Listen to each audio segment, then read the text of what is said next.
Something that helps me a great deal when I study is to draw pictures to try and keep the things straight in my head.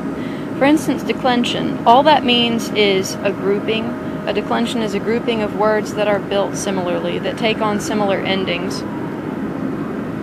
Yay, there's a police car in the distance, of all the distracting things. And there's a wasp down there by my feet, so I'm hoping that he'll just sort of leave me alone so we can concentrate on our studying. Anyhow, declensions.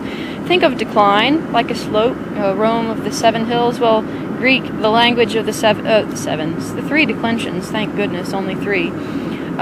So the declension is the grouping, the hill on which the little flowers that are your words grow. Now, declension applies only to substantives, which are words that can be used as nouns. That would include nouns, adjectives, pronouns, or participles, which are sort of like verbal adjectives, but that's way advanced. You don't need to worry about that yet.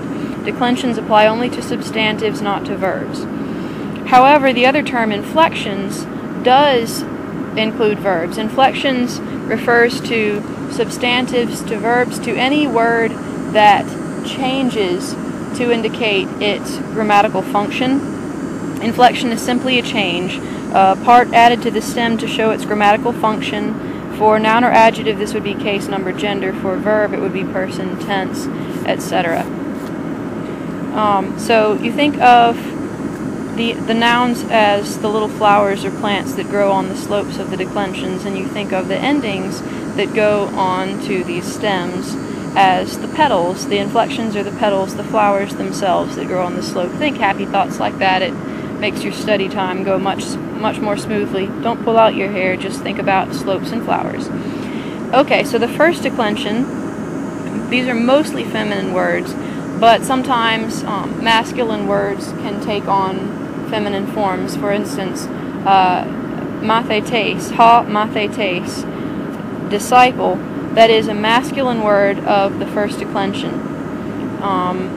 Or ha prophetes, that is also a masculine word of the first declension, but most of the words in the first declension are feminine. He graphe, the writing, that's a feminine word. He ecclesia, church, that's a feminine word. Most of the words that go in the second declension, on the second hill, are masculine or neuter, not all.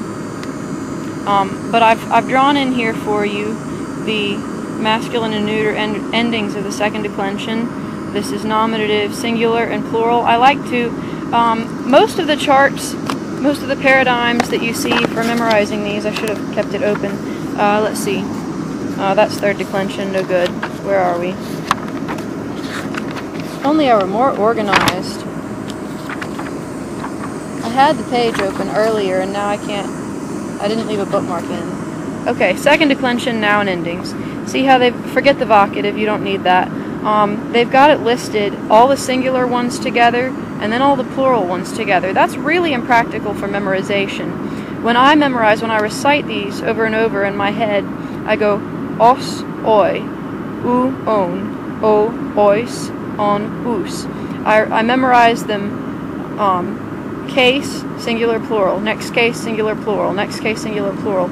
It just helps me keep things straight, and so I've drawn them that way down here. Now, this is not a very thorough chart. For one thing, I'm a terrible artist and it takes me forever to draw. For another, I highly recommend that you draw your own. It really, really helps in memorization to write these things out and to try and figure out how to arrange them. So here you see I've got the cute little plants growing on the two-sided slope of the second declension. I've done that so that we have the endings for the masculine and then the endings for the neuter over here. So if you think of the second declension as having two sides.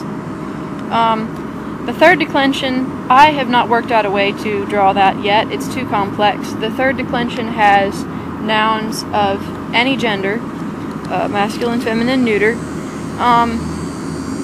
The third declension has more variation than the other two declensions. Most beginner Greek textbooks will introduce the second declension first, then the first declension, and then have some intermediary material, you know, teach you about Santa Claus or leprechauns, and then they'll go on to the third declension because it's confusing. So they'll give you a little time to quit freaking out over life before they go to that.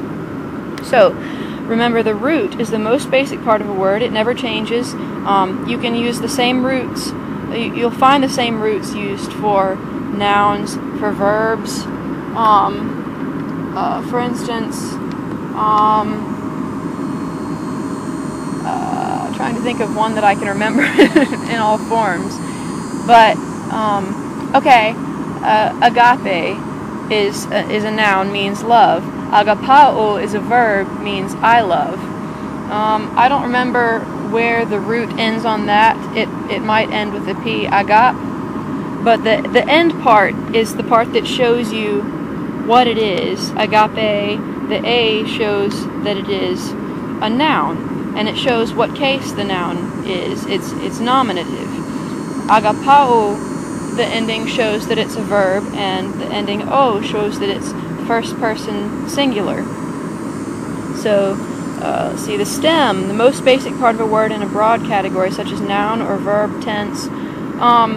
There are these annoying things that happen with verbs where you learn the verb for a particular tense, and then you go to learn the verb for the next tense. Say you learned it in present, and now you go to learn it in aorist, which is simple past tense.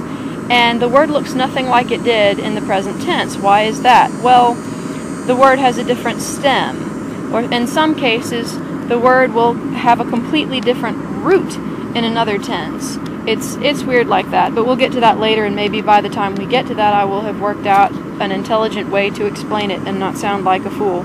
But anyhow, okay, so root, stem. Inflection is the part added to the stem to show its grammatical function. We already talked about that. These little things, the noun endings, are the inflections. They show if it's nominative, it's the subject of the verb. If it's genitive, it might be a possessive modifier, like Kirsten's book. The apostrophe S, Kirsten's, that makes my name a possessive modifier to book. Kirsten by itself could be subject or anything in English, but in Greek the inflections are more precise. There are people coming, and I'm talking to myself as far as anyone can tell, and that sort of weirds me out. But let me talk about this cute little picture down here that I've drawn. To review, declension is the slope. Think of it as the nice little hill where the flowers grow. Here's the root, the unchanging part, the stem, the manifest, the visible part, what you're looking at now, and the inflections are the petals. And I'll come back to you in a second when I remember what I was talking about.